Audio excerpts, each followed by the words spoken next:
This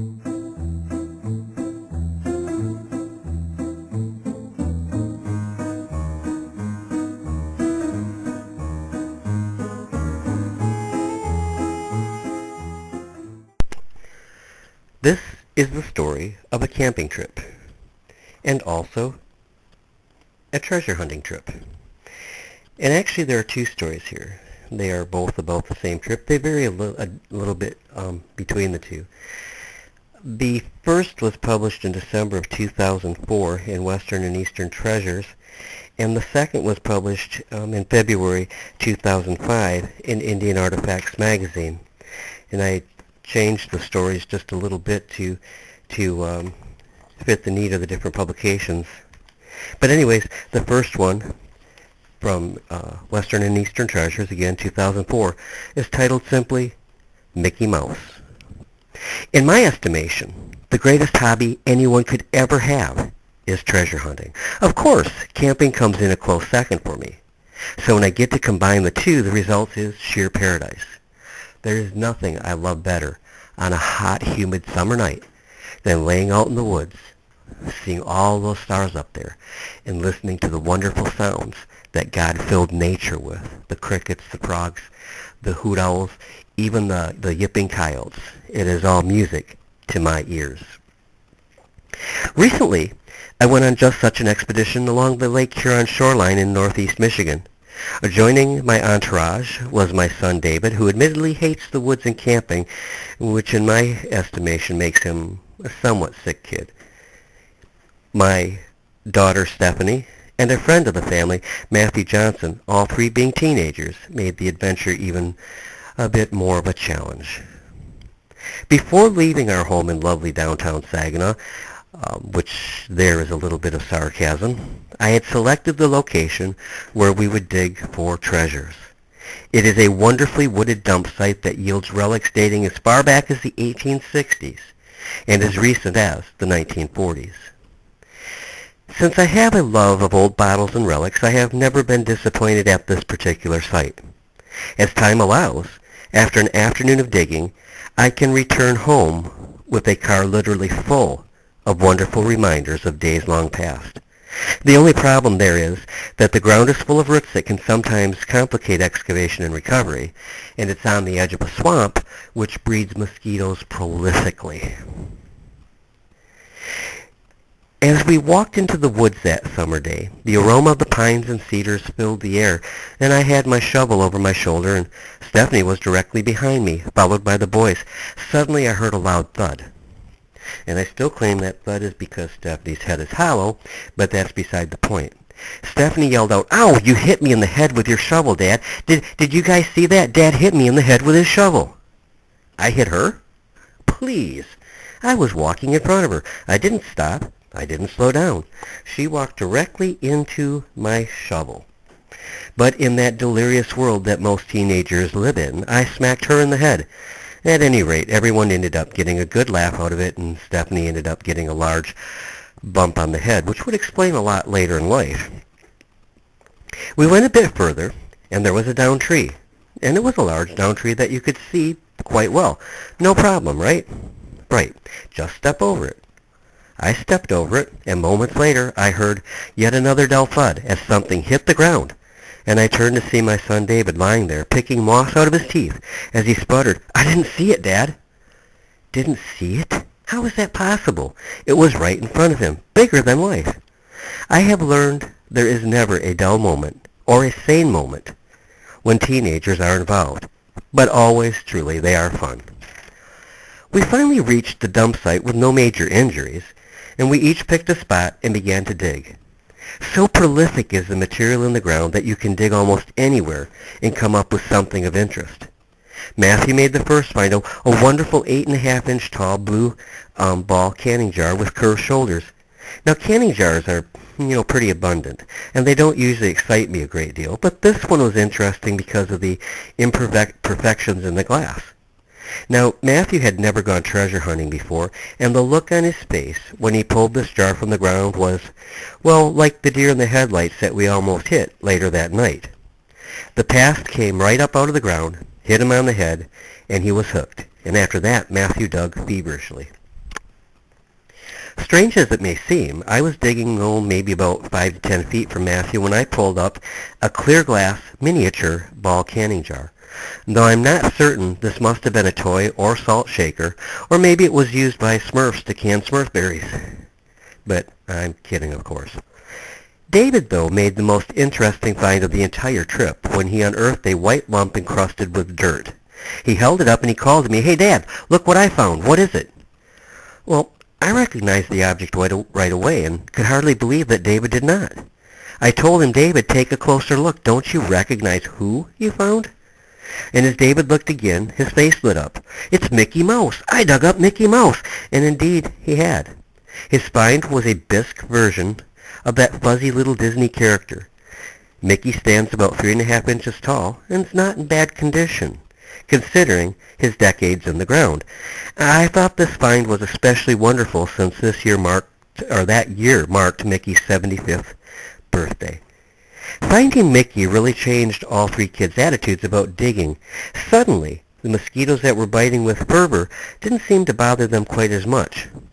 They were on a mission to find more. And here was a bond between the era of their grandparents and their own childhood. They loved the mouse, and so had their grandparents. So while singing the Mickey Mouse theme song, it was hi ho, back to digging we go. Yeah, okay, I know the tense is wrong, but it didn't sound right the other way either. Our finds that first day were not only exciting to me, but even stirred more desire in the kids. We uncovered a lump of rust. What's so great about a lump of rust, you might ask? In and of itself, not a darn thing. But sometimes there's a real gem underneath, and this was the case here. After we returned home, I set to work with my Dremel grinder to see what was under all the corrosion. What I found was a cast iron train engine, about 8 inches long. And judging by the materials found around the engine, I would estimate it to be approximately 100 years old. I finally called a halt to digging as twilight deepened. I wanted to get to the Harrisville State Campground before it got dark. Besides, we were covered from head to foot with dirt. And while this really doesn't bother me a whole lot, the kids wanted to get the grime off from themselves. However, we resolved to be up early the next morning to return to digging before heading back home late that afternoon. Now, I know this is not a camping magazine. However, I would be remiss if I did not tell you of our night's camping adventure because I think you'll find it both interesting and a little humorous. We stopped at the state party store to get a few supplies and some snacks. We got milk, plastic bowls, marshmallows, cereal, and some campfire wood. After shopping, we went to the campground and picked out our spot. We chose one that was away from the other campers because I knew the kids would likely be loud, and then we tried to get organized for the night. We found our firewood from the store, but somehow the supplies themselves had been left there. Now, that shouldn't seem like a big problem. Stephanie suggested that we run back to the store and get them. It was a pretty good idea, except for the fact that the store had already closed. How did this happen? Easy. David thought I had the goods. Stephanie thought I had them. Matt thought Stephanie had them. And I thought one of the kids had them. None of us had them. We began to set up camp in the van. More problems. The van lights decided they weren't going to work, so we sat in the dark, trying to find the few snacks we had brought from home, and pajamas, but it was pretty much useless. We decided the best thing to do was to take our showers, and by then we were all pretty uncomfortable with the incrustation of dirt clinging to us. In the dark, by trial and error, we were able to find our towels, soap, and shampoo, so we guys headed for the shower first. Campground showers. Now, there is indeed an experience, and it has been my experience. They are not the greatest. They smell pretty bad, and there is only one water temperature, and that's hot. I got into one shower cubicle and pulled the curtain. Matthew was in another, already washing, and I heard Matthew yell out, "Here comes the shampoo, Dennis!" And he wasn't kidding either. Even as the words came out of his mouth, a full bottle of shampoo came hurtling over the top of the shower. Ouch, is all I remember, right in the side of the head. And as if that wasn't bad enough, I got beamed with a flying bar of Irish Spring soap that came flying over the top from David's side. And back at the camp, we tried to build a fire. Now, I've always considered myself a competent outdoorsman, so what could possibly go wrong? We tore newspaper and cardboard and built build up a mound, and around that I built up wood in a teepee fashion. I lit the paper, and voila! We had a blaze. Probably the shortest-lived blaze in the whole history of fire. All we had made was smoke. Lots and lots of smoke. After that, we decided to turn in and get a good night's sleep so that we could return to digging in the morning. You cannot imagine what 4 people, sleeping in a van packed with clothes, a few snacks, and bag upon bag of relics was like. David had it best, as he slept on the long seat in the back of the van.